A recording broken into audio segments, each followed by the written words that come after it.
Howdy, let's move on to part 3 of chapter 3 now.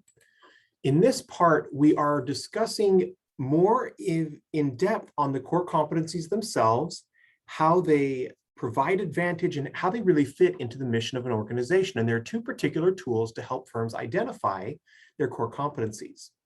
One is the 4 criteria of sustainable competitive advantage, and the other is value chain analysis. We'll start with the first. So when we look at the 4 criteria of sustainable advantages, we're going to be looking for capabilities that are valuable, rare, costly to imitate, and non-substitutable. If there is a capability that meets all of these things, that creates value for customers in the organization, most competitors don't have them, they'd be difficult to imitate or to substitute, then this is likely something that can help that firm to achieve advantages over its rivals. If we have capabilities that are not particularly valuable or rare or difficult to imitate or non-substitutable, even if they're capabilities that might even be necessary for an organization to operate, they would not fit the description of core competencies. So when we go through these, we're going to look at valuable capabilities. So these are capabilities that help a firm to neutralize threats or to exploit opportunities. Perhaps there is a new technology that the firm is able to develop, and this allows them to take advantage of a new opportunity to sell something that others don't have. This would create value for both customers and the organization. Then we'll look at things that are rare. There may be things that are valuable, but if everybody has those capabilities, then they're not particularly notable as far as looking at firms trying to gain an advantage. All airlines have the capability of flying planes. It's valuable, but in the industry, it is not rare. So next, we will look at things at competencies or capabilities that may be costly to imitate. This may be for reasons that are historical. There may be a unique and valuable organizational culture. There may be a brand name. You can't really imitate the brand name of Coca-Cola. There's just too much history. There's too much there. And to try to imitate that, the only way to do that would be huge amounts of marketing to try and develop a new brand image.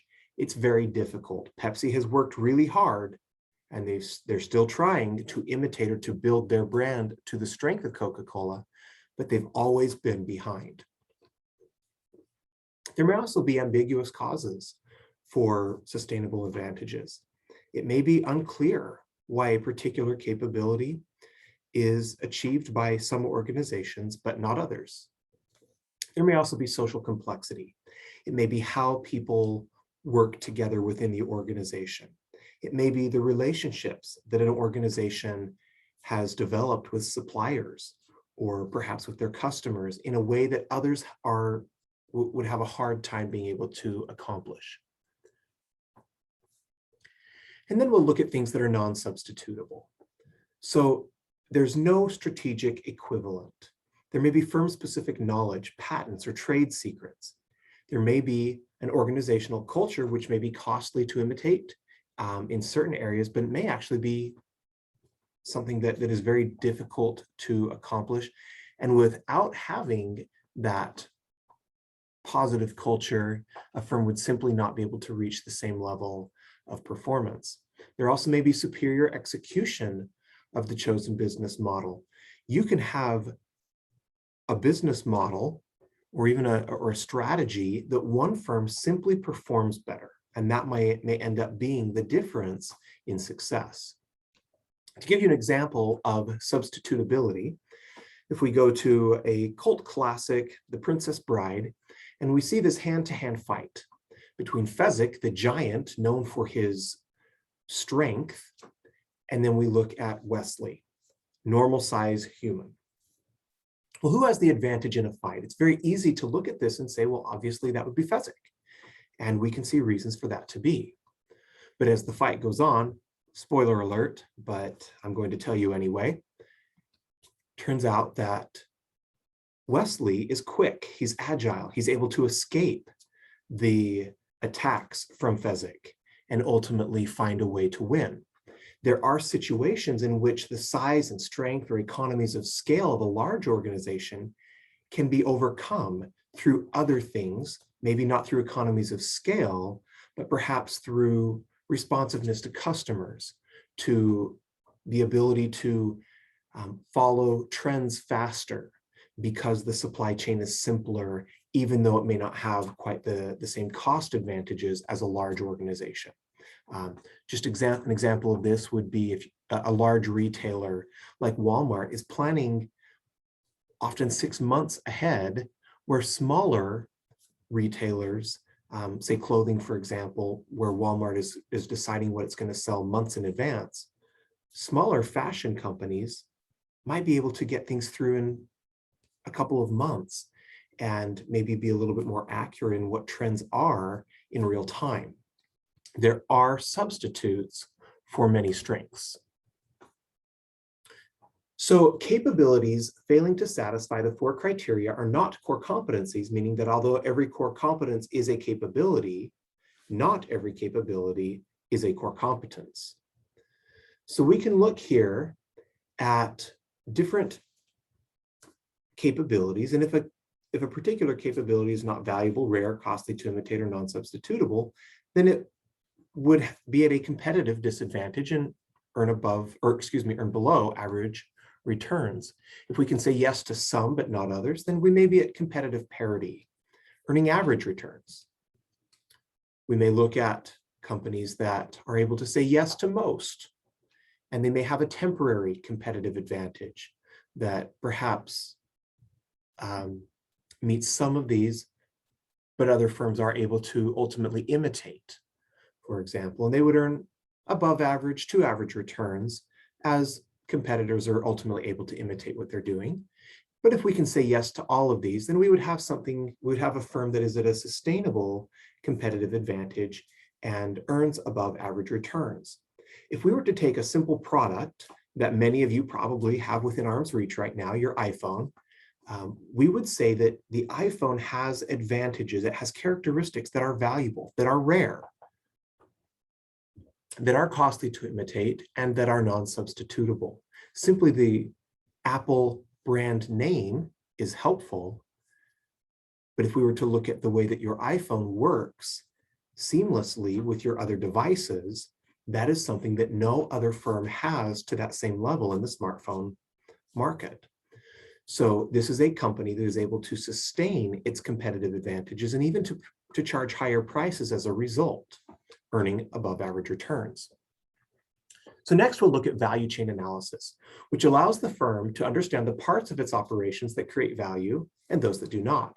Understanding these issues is important because the firm earns above average returns only when the value it creates is greater than the costs incurred to create that value. So this is a very generic value chain. When you are looking at different companies, this should look different. For example, distribution is going to be an important step for any organization that actually has physical products to distribute. But if you're looking at a service-based organization, some of these steps would be different. But ultimately, what we're looking at with the value chain activities, the primary activities, these are the activities that create value that customers pay for. Bringing in the right supplies and inputs. Operations may include manufacturing, distributing and moving goods, marketing and selling them. Better marketing creates the intent of customers to buy, and ultimately follow-up service, knowing that if you do buy a product, it's going to work and the company will fix it for you if it doesn't. All of these things influence customers' buying decisions and create the thing that customers want to buy. These support functions that you see above, such as human resources or finance or management information systems, and there are others, are not necessarily the reason that you buy a product. I don't go and buy something just because I know the company has a great finance department. They just have the best budgets. However, that company having great budgets and maintaining a good eye on the on its finances does help the company to succeed. It's just not one of those primary value chain activities. It's a support function that allows the value chain activities to occur. So again, this model here is extremely generic and must be modified to individual organizations based on what they are doing.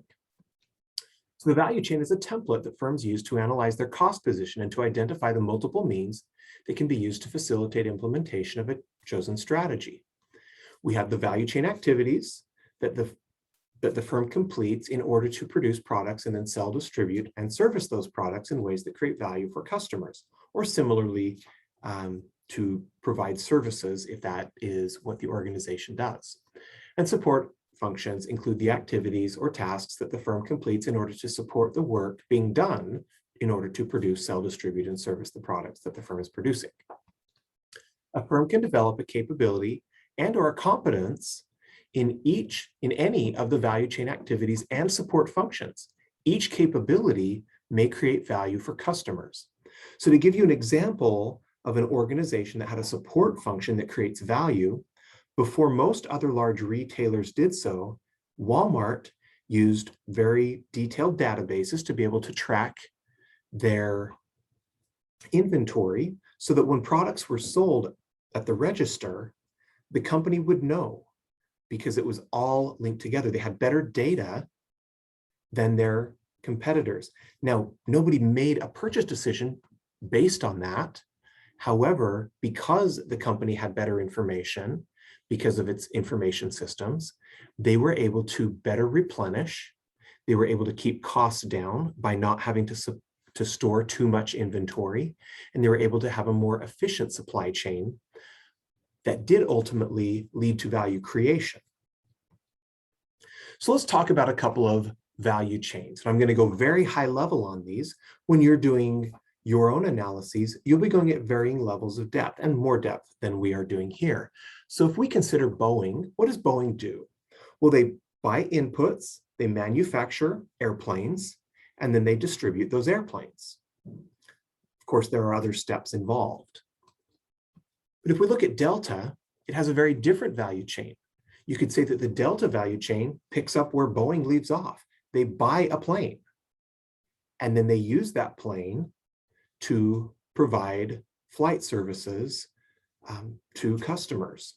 So the value chains, the activities being done by Delta, buying planes, buying fuel, staffing, well, not the staffing, the HR would actually be a support function, but the employees actually helping with tickets, the flight attendants helping to get people to their seats, the pilots actually flying the plane. These are the operations on the value chain for Delta. So question number 3, I want you to describe differences in the value chains of McDonald's compared to Cafe Rio.